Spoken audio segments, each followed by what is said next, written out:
Well, with that, we're going to, I think, trumpet because of our speaker we have today. We're so grateful to have Representative Curtis, who I've known for a number of years. I first knew him at Action Target, and then I knew him when he was Mayor of Provo. Some of you know that I serve as a city council representative in Orem, and we had some interactions there. And today he proudly represents Utah 3rd Congressional District in the United States of America. He's here with his lovely wife, Sue, also a longtime friend of our family's, a district that includes Salt Lake, Utah, Emery, Carbon, San Juan, Grand, and Wasatch Counties, and he just got back from some of those. He and his wife, Sue, have 6 children and 7 grandchildren. I don't normally ask people to show parts of their wardrobe, but I'm pretty sure he'll have socks that trump these ones today. Come show me what you got, John. And then we'll let you start. Oh! Please join me in welcoming John Curtis to the stage.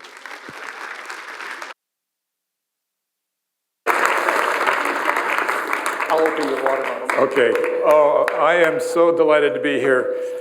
You know, when I was young and dreamed about having an opportunity like this, I never really pictured that I would be introduced asking to show my socks. And I'll just tell you quickly, before I get sidetracked on socks, I love socks. I was interviewed several years ago by a reporter who asked me to count how many socks I had. I'd never counted. I went home and counted, and there were over 300 pair. So I was embarrassed enough, I gave a bunch away. And I'm afraid today it would be a lot more than that. But like other pieces of clothing, I have my favorites, and so I tend to wear the same favorites over and over. Anyway, enough about socks. I am so pleased to be here. I haven't donated $1.5 million to the university. I have not written a book, but I know it's a special day because Dean Wright, has anybody ever seen him wear a tie before? Could you stand up for a minute? So it's rumored that he wore this because he was accepting a large check. He actually wore it because I'm here speaking today. That's true, that's true. I love your dean. He's been very helpful in Provo City and on our energy board and really good. Hey, we don't have enough time today to share everything I'd like to share with you, but I'd like to just jump in. And I mentioned I hadn't written a book, but interestingly, when Tom asked me to speak today and told me what he wanted me to talk about, this is a true story. I have a bookmark in my Google Chrome that actually says book, and then I have a series of Google Docs that are chapters in my book that has never been shared with anybody, and you may be the last people that I ever share it with. We'll see what you think. But I wanted to share with you some chapters from that book, that if I were to write a book, what I would write it about. But before I do, if you'll indulge me just a minute to sidetrack, I want to tell you about something that's weighing heavy on my mind, and I suspect it's heavy on your mind. And then we'll go back to the book. And by the way, we are going to take some time for questions. So just so you think ahead, if you have some questions, we'll take 10 or 15 minutes of questions if I don't talk too long. This morning, I woke up early and drove up to Park City. I had an opportunity to speak to a group of people. They're I think they would self-identify as environmentalists. And the first thing I told them on the stage was, I'm not sure I belong here. I'm a Republican from the most Republican city in the county, and the most Republican county in the state, and the most Republican state in the country. But anyway, we went on to have a good conversation. That's not what I wanted to tell you. On the way home, I got a phone call from somebody that's been a good friend and a supporter for a number of years. And he said, what is going on in Washington, D.C.? And what is happening? And what can we expect? And so, if it's okay with all of you, I'd like to just detract a little bit and start there, because is it fair to say that you're worried? If I asked you to raise your hand, if you're worried about the country, I suspect most of you would raise your hand. So I want to touch on that from my personal experience for just a moment. When I talked to this individual, I started telling him things from my perspective. And his question to me was, so where do I go for that kind of news? because I'm not getting that in the mainstream media. And let me kind of give you a perspective that you're probably not reading about in the paper or on the radio or even on social media. And a couple of examples. How many of you remember 3 or 4 weeks ago when there was a member from Congress trying to go to Israel and they wouldn't let her go? You all remember that, right? It was a big deal. How many of you know that at that very same time that that was going on, 73 members of Congress were in Israel, Republicans and Democrats, talking about our Israel strategy, eating meals together, riding on buses together, and actually getting along? Was that in the news? So that's my point. The news wants to pick and choose what it shares with you, and it's always going to pick the bad and not the good. Let me give you a couple of other examples. One of the biggest issues we have in this country is opioid abuse and use. Is that a fair statement? It's a big deal. I suspect it would be hard to find a single person in this room who doesn't know somebody, a friend, a relative, that was impacted by opioids in a very negative way. And last year, I had a very unique honor in Congress, and that was I got to preside on the House floor. Won't surprise you that the Speaker doesn't always preside. They would be there all the time and not other places, so they pick people to preside. So there I was, that flag right behind me. You see it in the State of the Union, and I'm up there, and pretty cool moment, right? One of those pinch me moments that I'm actually there. We were debating opioid bills, 67 bills. And the way that you debate is the party that has the majority, the Republicans at the time, start the debate, and then the Democrats get to respond. They were 67 bills, and this is what the debate was like. The Republicans stood up and said, "Mr. Speaker, we would like to thank our Democratic colleagues for their help on these bills. They're good bills. Please vote for these bills." Democrats stood up and said, "Mr. Speaker, we would like to thank our Republican colleagues for their help on these bills. These are good bills. Please vote for these bills." 67 times I heard that exchange go back and forth between Republicans and Democrats. We then voted on the bills. The bills passed in a near unanimous fashion. We never get anything on a unanimous vote. That won't surprise you. We wrapped them into one bill and sent it over to the Senate. Now, you won't find this funny, but we find this funny in Washington, D.C. We had to put them into one bill because the Senate can't do 67 things. And we passed that on to the Senate. The Senate brought it up, debated it, passed it in a near unanimous fashion, and it went to the president and was signed into law by the President of the United States, and this was last fall. How many of you read about that in the press or heard about that in the press? That's pretty significant. That's what you sent us back there to do. And can you imagine my frustration that that's not what you hear about? We give them plenty of ammunition to report the bad stuff. I'm not saying that we don't, but it's really frustrating when they don't report the things when we do get along. One more quick example. We have a rule in the House. It's called a suspension rule.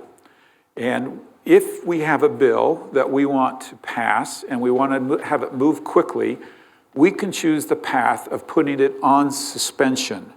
We call it suspension because you agreed to suspend all the rules. No debate, and they're actually, you give up all your normal rights that you have with the bill. Why would somebody do that? Because if they have a good bipartisan bill, they think they can get it through quickly without the debate, they have to agree to a 2/3 majority vote. It must be bipartisan. 70% of what passed through the House of Representatives last year in a Republican leadership, this year in a Democratic leadership, went through on suspension in a bipartisan manner. 70% of what we vote on was bipartisan, and you don't read about that in the press. The reason I wanted to share that with you is to give you some hope in this country, in the process, in this government, that it's not all gloom and doom. Yes, we have plenty that's not good going on, and yes, you should be worried about all those things. But I also would feel really bad if I came and spoke and left and didn't leave you with at least an inkling of hope that this is the greatest country in the history of the world, that our government is amazing. I believe strongly, after being in Congress 2 years, that our government is what I call self-healing. What do I mean by that? I mean, we can get off track. We can have people who disappoint us. We can pass laws that aren't perfect, but that we self-heal.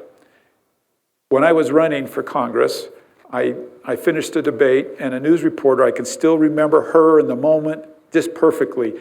She rushed up to me, she grabbed the microphone, she put it right under my nose, and she said, "It's never been so bad. What are you going to do?" And I thought for a minute, and I didn't say this to her. I wish I would have. "You remember the Civil War?" Right? Watergate, the impeachment of President Clinton, right? We've had some bad moments as a country. And we live in a country with 3 branches of government that balance each other out, with a constitution that is, for all of its imperfections, is by far the best thing that's ever been discovered. And it self-heals. And I believe strongly, though you may be worried, regardless of your political affiliation with where we're at as a country, that we will self-heal and will reach great new heights and it'd still be an amazing place to live. So that was what was on my mind this morning. Now my book.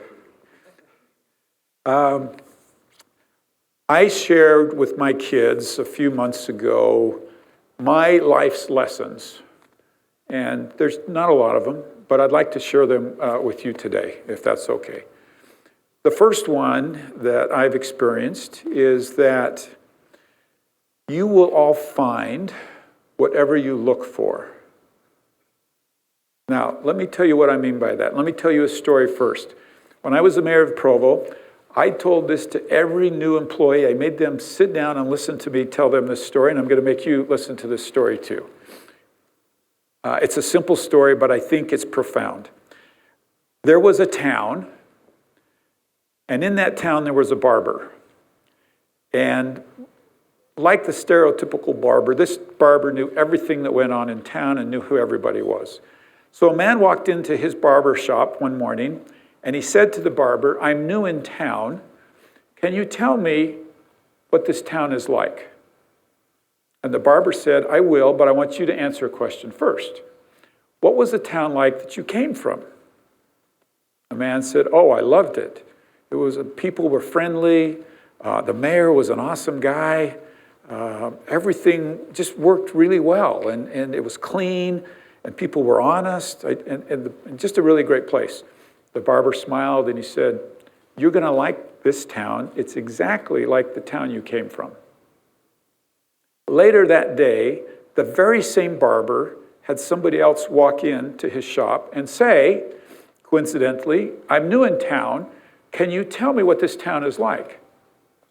So you know where this is going. The barber said, "Tell me what the town was like that you came from." And the man said, "Oh, it was terrible. People were dishonest. It was dirty. I didn't like it at all. There was nothing fun to do. And there was no nightlife. It was just a terrible town." The barber smiled and said, "You're not going to like it here. This town's exactly like the town you came from." So the moral of the story is this: you find what you look for. Some of you woke up this morning and said, "It's going to be an amazing day." And you've gone about proving that ever since you got up. You looked for the good in your roommate. When they said hi, it made you feel good, right? You got here and your teacher was right on the spot, gave you just a great lecture, and everything was good, right? Some of you, not very many, I suspect, woke up and said, it's going to be a lousy day. And then you went around looking for things to prove it. And guess what? You found them, right? And this is my point. No matter where you are, in school, in class, in work, in your neighborhood, some of you will look for the good, and I promise you, you will find it. Every boss you work for will be your favorite boss. Every job you have will be a great job with good people and good coworkers. Some of you, I'm sorry, are going to have just the opposite because you find what you look for. And if you wake up in the morning and say, I'm going to look for the good, I promise you, you will find it. That's what I'm trying to do in Washington. There's good there. I've got to find it. Right now, I have to look a little extra hard, but it's there. So that's lesson number one. You'll find what you look for. Number two, I have to look at my notes. The truth will set you free. Let me tell you a story about my life when I was not very much older than all of you. That was a little while ago. I worked for a company out of Salt Lake. It's called the O.C. Tanner Company. And we actually manufacture gifts that employees give to employees. And I had called on a company in Southern California, and I wanted to win their business over.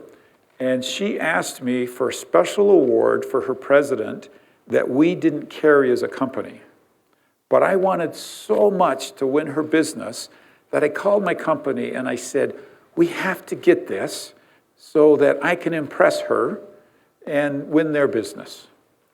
So the company reluctantly said, okay, we'll make it happen, we'll get it. It was a grandfather clock, a very unique grandfather clock. So I didn't think much more about it. We placed the order, and a week or 2 weeks before it was supposed to come, it hadn't arrived yet. I wasn't too worried. 2 or 3 days before it was supposed to arrive, it hadn't come yet, and I started to worry and didn't quite know what to do. The day before the event, I learned that it would not make it in time for the event. You know what I did? I told my boss, I'm not feeling very good. And I went home and I did a project. I remember it was a woodworking project because I was so internally torn about telling this customer that I was going to disappoint her. And I waited till the day of the event to call and tell her that it wasn't going to arrive. You know what she said? She said, okay, we'll get something else. Now, this is my point and my lesson. When there's something that you don't want to tell somebody, the very moment to tell them is the second you know. Why don't we do that? Do you agree with me? We tend not to do that. Why don't we do that? We don't do it because in our head, we think something terrible is going to happen.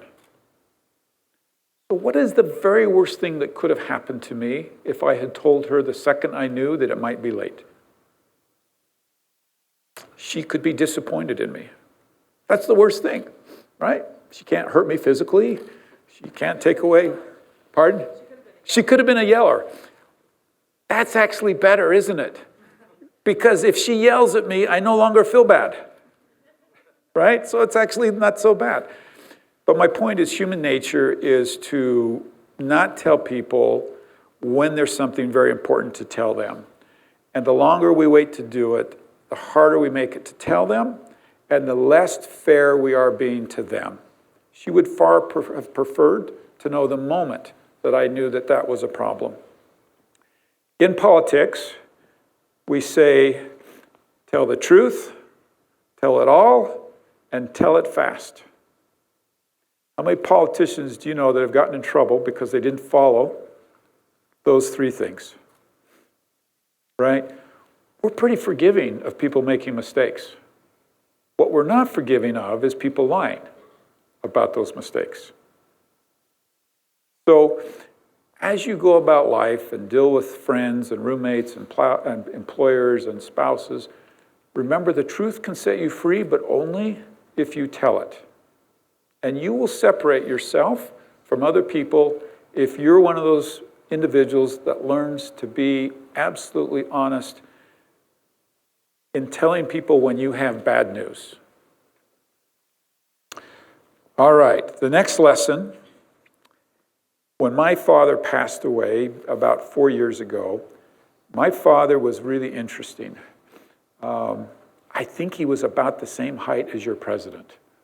How tall is she? About 5 foot. Okay, he had her beat by 2 inches. My dad was really short. I never heard that I can recall him saying a bad word about anybody. As a matter of fact, I can actually remember him defending people when I said something bad about them. He would be quick to jump in and say, oh yes, but how about this trait? Does that make sense? So when he passed away, it shouldn't surprise any of you or me that we found on the back of his bathroom door, right? So nobody could see it, but when he went in there and used the restroom and closed the door, he could see this. And he had written this on almost a scrap of paper. And this is what he said: like people for what they are, and you be who you are. Now, I don't know if we have any English majors in here. If they want to critique that, they probably can. But think about that for a minute. Like people for what they are, and you be who you are. How many of us, my age, spend decades trying to change people's personality? My wife is here. We've been married 37 years. I spent several decades of that 37 years trying to change her. We're a little bit different. I like to be on time. She likes to be on time too, but like 1 second early. And I like to be like 10 minutes early. And I have to admit this, before I started wearing color socks, I would actually pin them together before I washed them so they didn't get separated. I'm a little OCD. And my wife likes to throw things in the laundry, whites and coloreds and everything in there at once. And I would like to have changed that. We don't have a lot of success changing people. And we have to learn to like them for who they are. And we need to be who we are and be happy with that. A lot of you will spend decades trying to change yourself from who you are. Now that's good, right, to a point. And to a point, you got to love who you are. And that's a chapter in my book. Well, I mentioned I used to work for this company, O.C. Tanner, and we sold watches. And then I spent a lot of my life actually selling watches, and now my wife will tell you I have a problem. I like to buy watches and collect watches. A watch is an interesting thing.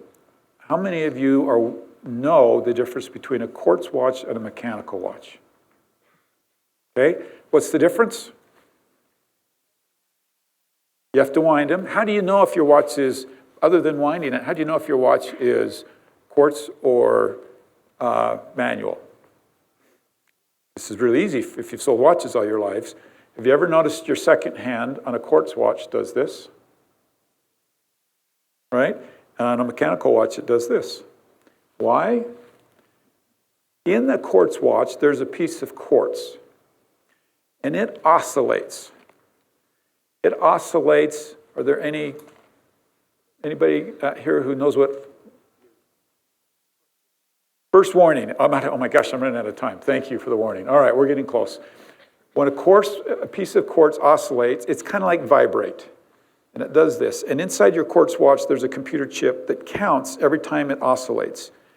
A quartz watch oscillates If anybody knows this, I'm going to be really impressed. How many times a second? 32,368 times a second. That quartz watch is oscillating. Inside your quartz watch is a computer chip that counts those oscillations. That's why it does this. It's waiting for 1, 2, 3, 4, 5, 6, 7, 32,706, boom, and it does that. It is remarkably accurate because it breaks the second into 32,000 separate pieces and counts those. That's why your quartz watches are accurate. So the lesson here is dependability. Be a quartz watch. Every second of every day, that quartz watch oscillates the exact same amount of times.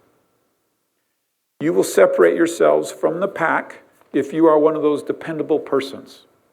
I once got a real estate license, and I remember to this day, the person who was teaching the class said, you will be among the very best real estate agents in the state if you do one thing. Anybody want to guess what that was? Return a call. You'll separate yourself from the pack if you're just simply returning phone calls. If you are dependable, if you are where you say you will be, if you do what you say you will do, you will become so incredibly valuable at your place of work that they will have to have you. Because a lot of people don't. And that's how you can separate yourself. Okay, we are running out of time. That is the last chapter I'm going to share with you. I'd love to answer any questions you have for the next few minutes, if any of you have questions. And everything is fair game, from politics to my personal life to my socks. Yes? How many of you have ever had a conversation where you told somebody one of their faults that went well? It can happen, right? You have to be so incredibly good at it. Time and place is everything. Having been married 37 years, there is a time and place. Well, when we walked in, I told my wife she had a little lipstick on her lip that was out of place. Time and place, fine, right? Good. Tons of times we're not doing that in the right time and place. We're doing it when we're frustrated with something that happened. So we're not in a good mode, and they're certainly not in a listening mode. And so I would probably say time and place is everything in having a conversation with somebody. And I think it's fair to say we certainly owe it to people we love to communicate to them things that do bother us. And finding the right way and the method to do that, I think, is critical. So the question is, I was talking about these bipartisan bills, how often does that happen? A lot. Let me give you a couple personal examples. One of the most difficult issues in Utah is public lands. How many of you have heard of Bears Ears? Most of you, right? So when I was elected, 3 weeks after I was elected, President Trump announced that he was coming to Utah to rescind President Obama's monument designation. Made half the people really happy, half the people really mad. We had a chance last year to pass a very similar bill in Emery County, if you're familiar with the San Rafael Swell. We passed a bill, it was 1 million acres of land designation. We brought environmentalists together, ranchers together, outdoors recreation people together, and we were able to identify which parts of those lands each of them needed to meet their needs, what we were going to preserve and protect, where we were going to graze, where we were going to recreate. I was fortunate that I was able to get Congresswoman Hanabusa from Hawaii to co-sponsor that bill, a Democrat, and the ranking member of the Committee of Jurisdiction. Really, really exciting. I've got a bill right now with Congressman Nagoose from Colorado. He and I butt heads on public lands all the time. We just see it differently. But we came together and we co-sponsored a bill on soils in public lands to test soils to see if they can capture carbon for climate change. And we were able to agree on that. Representative Holland from New Mexico is a Democrat, a Native American, and she and I are co-sponsoring a bill that will give ease permitting for recreation in public lands. And it just really happens a lot. And unfortunately, you don't get to hear about those. You hear about the times when we can't get along. And to be fair, immigration, climate. There's some serious places where we are not getting along, and that's fair, and that's fair criticism, that we've been unable to solve some very difficult issues. But I think he would be really pleased with how often we get along. People ask me all the time, what surprised me the most about Washington, D.C.? And I usually smile and say that there are a lot of good people there. I hardly meet a Democratic colleague that I don't walk away and say, wow, that was a really good person. We see things differently, but that's the beauty of it, right? And let me tell you one of my biggest regrets, and you guys can help me with this. The political dialogue right now forces people with different opinions to feel like they can't be friends. My district director told me that she got a letter from a lifelong friend who said, I can't be your friend anymore because of the way she sees things politically. Well, how tragic is that? Can we not disagree on political issues and be friends, right? I mean, that to me is really tragic. My favorite book, the most influential book I have ever read, you know, I was at the gym this morning at 4:30, and somebody asked me, interestingly, that same question. So I'll tell you what I told them. I'm going to put a little asterisk and say religion aside, because I'm very religious, and that would be the most influential, but my guess is that's not your question. I read a book by Jack Welch. Many of you are business majors? No? Yeah? This changed my business philosophy probably more than anything else. Straight from the gut. It's now very old. It's probably 20 years old. And he talks about his business philosophy, and it was very influential on me. In a slightly different category, The Count of Monte Cristo. We're getting some heads. Some of you have read that. I don't know why that really impacted me. I loved getting into his head, and it just really was very interesting for me. So if you haven't read that, I'd recommend that. The question wasn't the lands package, wasn't it one of the largest ones ever passed? It's like this is a setup question. It was. So my bill actually got combined with about 100 other bills that were part of that lands package, clearly the largest lands package. Just my bill alone was either the largest or the second largest ever in our state's history. It was a really big deal. You're right. There were about 100 bills in that went clear across the United States with vast impact. Language in our bill will impact public lands forever. And what I mean by that is you're setting, if there's any lawyers in here, you know you set precedent when you do certain legislation. We set precedent in this bill that will change public lands in a really positive way forever and ever. This will sound really kind of trivial to you, but it's a big deal to public lands. A wilderness area means you cannot have a mechanical device in that wilderness area. Climbers like to set their crimps in the rock, and they like to drill into the rock to do that.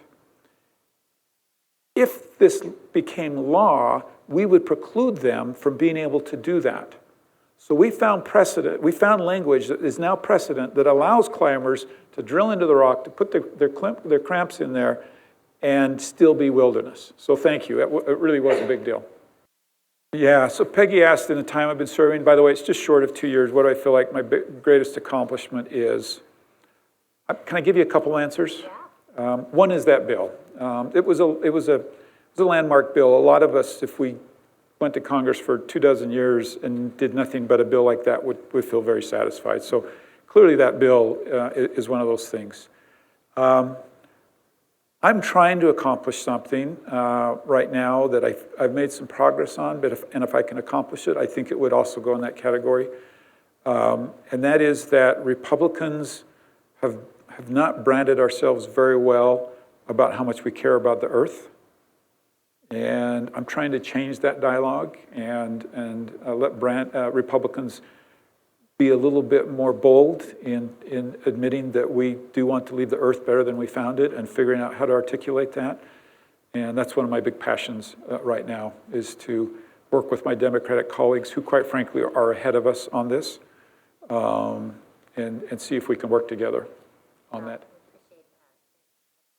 It is. And, you know, Utahns are interesting. I told this group of environmentalists this morning, I said, if you ask somebody from Utah if they want to leave the earth better than they found it, unanimously will say yes.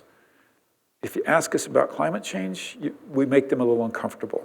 And it's a better question to say, do you want to leave the earth better than you found it? Yes. Great question. So going back to what I first started with, is that kind of what you're referring to? Who can you trust for news? Let me start by telling you who you shouldn't listen to. I'm just sorry. If you listen to Fox or CNN, stop it. Just stop it right now, right? I'm teasing a little bit, but this is what I told this individual, is when I first went to Congress, I'd ride home on the airplane, and I can watch Fox and CNN there on the airplane. And so I rationalized I was going to balance myself by listening to both of them. What I soon learned is they are, to be honest, so far off base that you can't really listen to them and get balance, because they're not even talking about things that are going on in my life in Washington, D.C. If you turn on either one of those, and I'm picking on both of them, right? It's not partisan here, it's both of them. You can actually turn that on as you leave Washington, D.C., turn it off, turn it back on as you're landing in Salt Lake City, and they're talking about the same thing, right? And it's a rumor that they're talking about. And so I don't really go there very much anymore. I like the Wall Street Journal a lot. I think that's a pretty good source. Almost every source that I'm going to click off for you has some bias in it, and you need to realize that. But by reading multiple sources, I think you pick that up. So for me, every morning I start with the Wall Street Journal. I'm experimenting and trying a little bit like PBS, because I think that's a possibly good balance to the Wall Street Journal for me. I'm fortunate that I get classified briefings and get to talk to my colleagues a lot. I love podcasts. Right now, if you want some good balance, they are a little biased, but a good balanced podcast is The Daily by the New York Times and Ben Shapiro. You'll get kind of both points. Right now, quite frankly, as we're going through this impeachment thing, I'm listening to both of those every day because it gives me a good dose of both sides and both perspectives. So hopefully that's helpful. My biggest failure, maybe my wife should answer this one. I don't know if we have enough time. Yeah, we're out of time. My biggest failure, I mentioned a little bit about my personality. I get worked up about small things, and I spend a lot of my time worrying about things that really don't have much of a consequence. And this is where my wife and I are very different. She's the very opposite.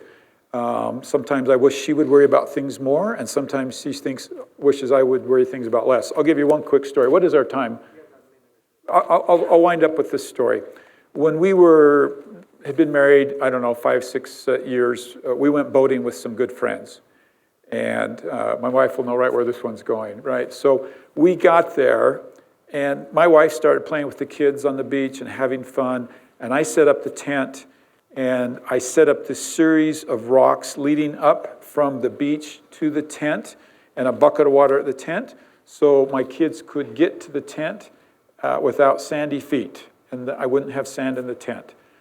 And after a half a day of doing that, she compared her afternoon of playing with the kids to mine of making sure that sand wouldn't get in the tent. Who do you think had their perspective right?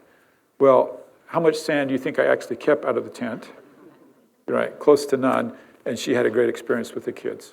So I hope that answers your question. Hey, it's been really nice to be with you today. You've been a great audience. I hope that I've been able to express some things from my heart that you've found interesting, to give you a little slice of my life.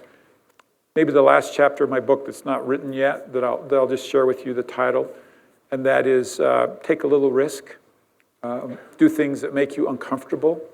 I would not be a member of Congress, I would not be the Mayor of Provo if I wasn't willing to get way out of my comfort zone and do something that was a little hard.